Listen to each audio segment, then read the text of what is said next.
but women can handle it for some reason. Men will try it. That's that macho in them. Men will try it, but they'll come down off of it. Yeah.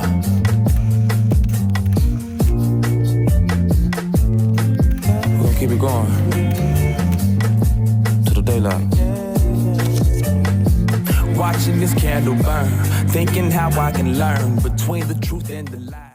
Once again, I'm Corey, one half of the Rolling Humidor, and you are here on the PSSITA Podcast, episode number 2 of season 2. Thank you guys for coming in today. Make sure y'all follow us at PSSITA_podcast on Instagram. Make sure you like, share, subscribe on YouTube as well at PSSITA_podcast. So today is a very, very special episode. Today we have a iconic legend here known in the Nashville area. So without further ado, I want to introduce this fine young lady who is a staple in the Nashville community. So the owner of the legendary Prince's Hot Chicken is a family-owned restaurant here in Nashville, Tennessee, that's been serving this iconic hot chicken since the 1940s.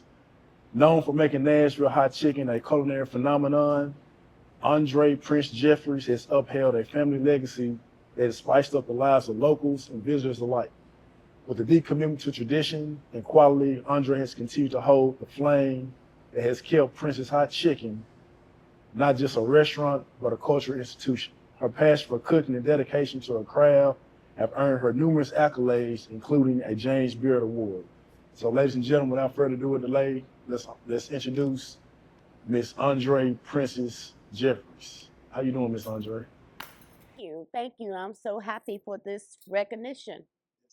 Prince Hot Chicken, formerly called Barbecue Chicken Shack, was founded, born out of an emotional outburst. My great uncle Thornton, James Thornton Prince,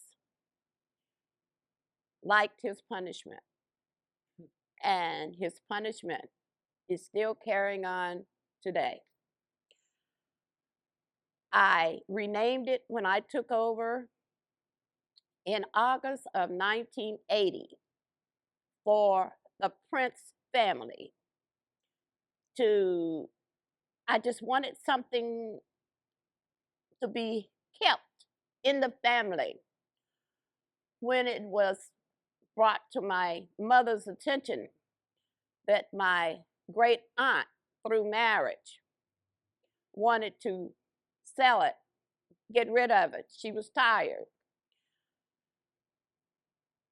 My mother, at her suggestion to me, being the only one divorced in the family, with my parents helping me with 2 children, suggested that I take over. And it was startling to me. At the time, I was working for Clifford Allen in the tax assessor's office at the courthouse. However, starting from the beginning, this has been in my family, all the Prince family. The family name was the reason for my renaming it, to get that recognition of a mom and pop place. You take for granted what you grow up with. However, my great uncle, who is alleged to have been married 5 times, never bringing that I saw any of his wives. He was always, when he came to the family functions, well, always by himself, or came to our home, he was always by himself. But I did know, and I do know, 2 of his surviving children, and 1 is deceased, so I knew 3 of his children. However,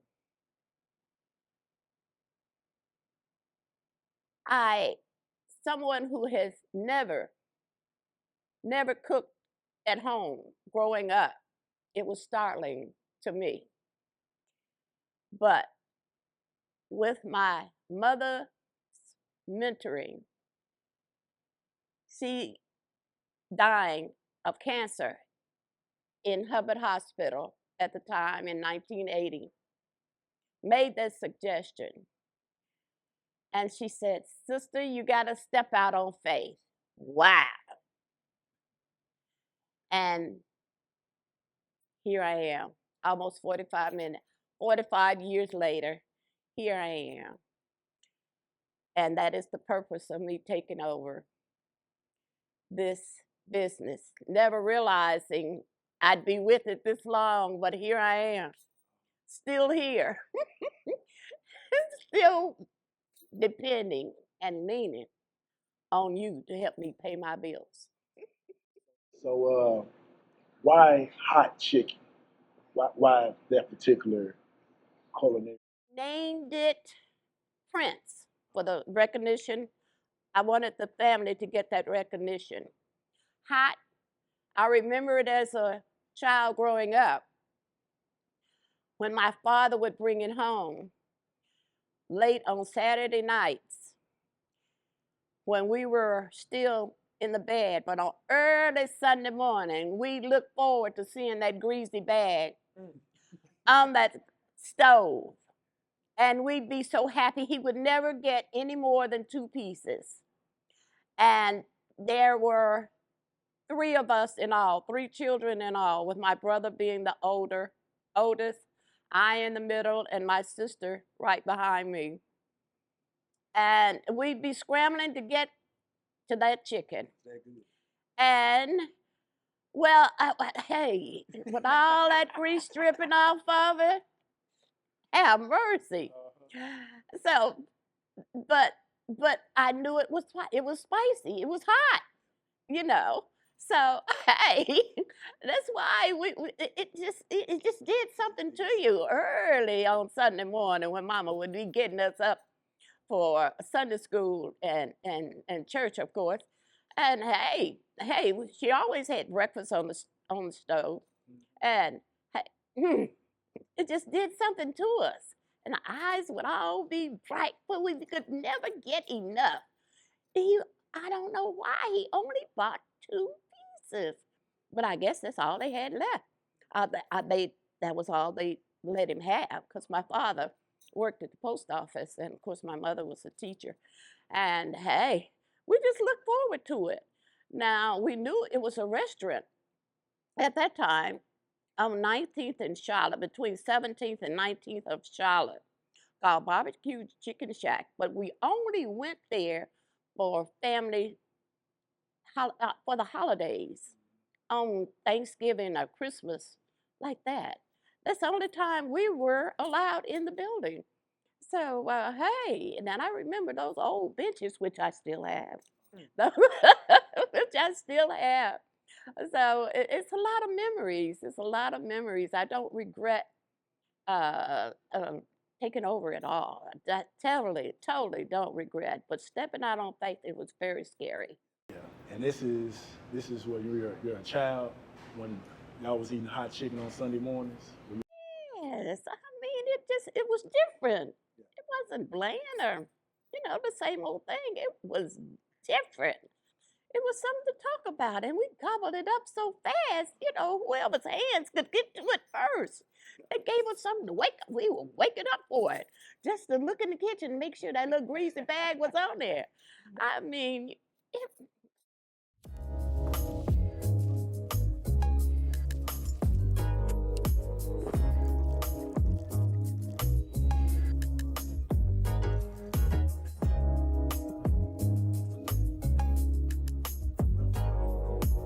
I wanted to know your secret ingredient, but I don't like eating hot foods. Now, I'll get your plain chicken tenders or plain chicken, but what are some of those special herbs and spices that go on something? I'm talking about your hottest that you have. Can't tell you that. That's what everybody wants to know. So okay. That is the secret. Okay. How mercy. Now people have gone to any extreme, dumping our dumpsters in the middle of the night to find out They have gotten our, when we've gone to one of our main places to get supplies, they have gotten the grocery receipts. If you have what people want, they will go to any extreme to get it. That's the truth. That's the truth. And that is proven to be, so real. But I do want to correct one thing. Okay. My great uncle's first place, you can check with the Tennessee Archives right there, that's now on Jefferson Street at the Bicentennial. 1936 at 28th and Jefferson was his first location of his restaurant. Prior to that, it was sold out of his house. Out of his house prior to that. So it's been in my family almost 90 years. Wow. Almost 90 years. But his first opening of his restaurant, called Barbecue Chicken Shack, it had the taste, but it never was barbecued as what you think it is, as barbecuing is on the grill or whatever. So that was another reason I renamed it when I took over almost 45 years ago. Hot chicken instead of Barbecue Chicken Shack. Prince for the family name, and I remember it being hot growing up. So that was the reason that I took over when I took over renaming that. So, and also what else I did, people, it was one way. The way they served it then was our mild.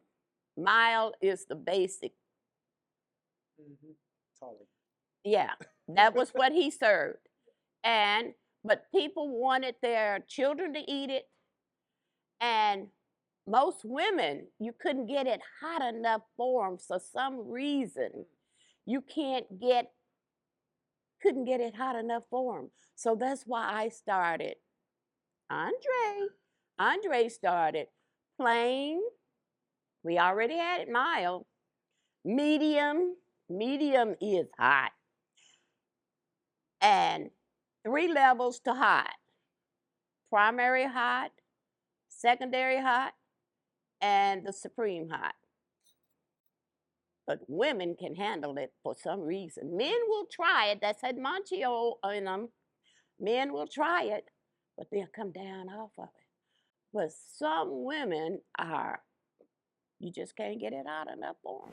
Okay, so just to paint the timeline of history, you started Prince's Hot Chicken name 1980.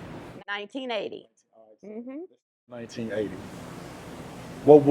Did you have any expectations of what the business will become, or like, do you have a goal you want to hit, or what was the benchmark you wanted to set or to achieve with Prince's Hot Chicken in 1980? What was the thought process? My goal was to keep something in the family, a little mom and pop places, never realizing how expensive businesses would become. As far as, it's so many restaurants now. At that time, it was very few restaurants, especially restaurants that would be open till 4 o'clock in the morning. And that was one of our, trademarks. Hey, we were open till 4 o'clock in the morning until that accident happened. And until COVID happened. So when COVID started changing things, we just kept going back and forth because the health department would only let us stay open starting at 7, and then it went to 10, and then it went to 12. So we just said, we'll just keep it one place at one time. So now it's back to 10. But we were known then as a late night place. Because when I first took over, working at the courthouse, getting off at 4:30, opening at 6 o'clock. That's when we opened, at 6 o'clock in the evenings. And when my great uncle had it, we opened at 6 o'clock in the evenings. And we stayed open on Friday and Saturday to the 4 a.m. During the week, we were open till midnight, from 6 to midnight, 12. And then on the weekends, Friday and Saturday to 4 a.m. So, wow, but that was a whole lot of conditioning going on as far as I'm concerned. Have mercy. Let me ask you, when I know we talked briefly before going on camera about when you were over there off of Maplewood, over near Maplewood. What street was that? Ewing. Off of Ewing. And what exactly happened over there to make you guys have to close down? Well, I remember it being December 2018. It was during the last week of December. I remember that. Okay. One of my cooks were there because we were doing a big order. We did big orders, and these orders were sent all over probably the world. This company out of Chicago asked us to do these orders to be sent because people were calling wanting this chicken. And I assume they just got so addicted to it. People would fly in from all over the place. That's when I realized, when I took over, the significance of this chicken. People would fly in and fly right back out. Oh, wow. I just came to get some chicken. What? That's when I realized the significance.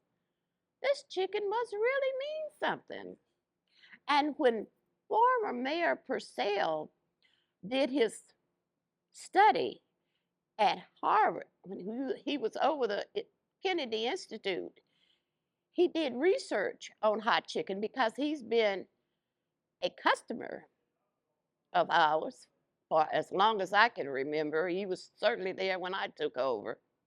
He was I think he started as a law student at Vanderbilt. He was from Philadelphia. But the word of mouth, people, it gets around. So when he did his study, he found out that we were the first on hot chicken he did the study on. We were the first in the country to do chicken hot on a commercial basis. I couldn't believe it. And when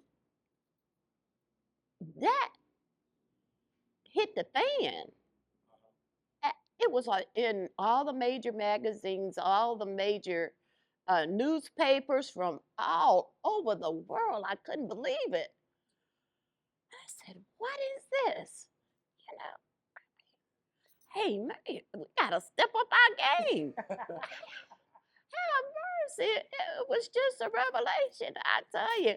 It's so amazing. And I have the best customers in the world. Even when it's bad, they keep coming. And every restaurant we have a bad day. And they just keep on coming. And they are just so beautiful. Oh, when I feel like throwing my hands up and saying, forget this, somebody will come in with something so sweet and kind to say and pick me up. That divine intervention. Have mercy. So here I am. Hey guys, my name is Corey. I'm one half of the Rolling Humidor. If you guys ever need any cigars for your special event, you can reach out to us at www.therollinghumidor.com or on Instagram, The Rolling Humidor. Question also, if I'm not mistaken, I saw in the news something by the end of the month dealing with, what was it? So you're going to be recognized as the official food for the state of Tennessee. Yes. Hot chicken. So given all the things you just laid out with the magazine covers, the articles, the mayor doing his research, saying you was the first commercial steps with hot chicken. Now, Yes. at this point, what, 45 years? That I took over now. And recognized by the Yes. state as the state food, hot chicken. I know it's a lot. We want to get. I have been asked to come. I have been asked to come all over the world. It's amazing. It's amazing the offers that I have been asked, I've been given. Some of them I do regret I didn't take them. But it's people have come from all walks of life. And at that time when I took over, we were cooking in those cast iron skillets. And of course, those cast iron skillets could only hold so many chicken parts. So, hey, we had to step up our game. We had to change. We had to get those deep fryers. And hey, and conditioning those deep fryers to accommodate that taste. It's not easy. It's not easy. You got to season it and keep on seasoning. Those skillets, those cast iron skillets were so old that seasoning of them were already ingrained in it. I mean, ooh, it's not easy, but to accommodate the amount of people and get them out, and some people will wait for hours. They go to Kentucky and play the lottery and come back. Chicken's still not ready. I mean, it's unreal. It's unreal, the devotion of the customers. It's just totally unreal. So and then we only had about no more than, if we had 3 people there, we were doing real good as far as working is concerned. You never knew who was going to show up. You know, here I am in the window with big eyes and everything, was waiting on somebody to come through that door to help me. Ooh, it wasn't easy, but one day, a little boy named Mario Hambrick walked in. Oh, no one was there. And he peeped around the corner into the kitchen. And he said, "Do you have any work for me to do?" Whoo! He lived in Dodge City, right behind the chicken shack on 28th and Clarksville Highway. Mario Hambrick, he was about 8 or 9 years old, never has been a child, never. He came in there and never left. He is still with me today. Mario Hambrick is 47 years old, and I am just so grateful to him, as well as my sister, who was teaching at Hillwood High School, suggested that, well, she sent a student down to me whose name is Michael Alexander. Hey, Michael is still with me, even though he's had major jobs at General Motors, at Purity Dairies. He has worked all over the country. And guess what? Michael Alexander is still with me. I can't believe all of these years they're still with me. They are my chicken shack angels. Now, I have others who come along and come and gone, and they, some of them come and, they come back. What? Anyway, they are the two major ones that's still with the old girl. I can't believe it. Chicken Shack Angel. Well, that's beautiful because, Can you imagine? I can't, I know just in business, it's hard to have people to ride with you the whole time and stick with you, faithful. Good word, faithful. Have mercy. And I know, like Mike was going to say once before, we want to make sure you get your flowers. So we're giving you your flowers. Well, you are. I mean, I am most humbled by this. And We really appreciate you taking the time out to even sit down with us. I can't believe it. Yes, ma'am. Could you tell us how? Is this me? Could you tell us how Never cooked at home. Could you tell us how the state recognition came about? Were you being recognized as the state food, which is hot chicken? I think it was introduced by Senator Oliver. I think she represents the board. Shout out to Senator Charlene Oliver. That's right, Yes, Senator ma'am. Oliver. But people have come, from all over, and I mean, throughout the state, every major city in the state has asked me to come, and this is not just now, but they've been asking me to come all along, to set up a place. But I didn't want to set it up because, you got to maintain it, So my thing is, hey, if you just have one good one, hey, that's all I can ask for. Because you got to have the help. Yes. You got to maintain what you put out there. So, but anyway, but I've been asked to come from, all over the place, all over. It's just unreal, all over the world. Oh my goodness. Hey, hey, Nashville Hot they call it Nashville Hot. I don't know where that came in, but anyway, they asked me 4 times to come to Dubai. To Dubai 4 times they asked me. And from Dubai, they wanted me to go to Egypt. Well, Dubai, I've heard that some of my customers have already told me that they do have Nashville Hot in Dubai and in Egypt. Have mercy.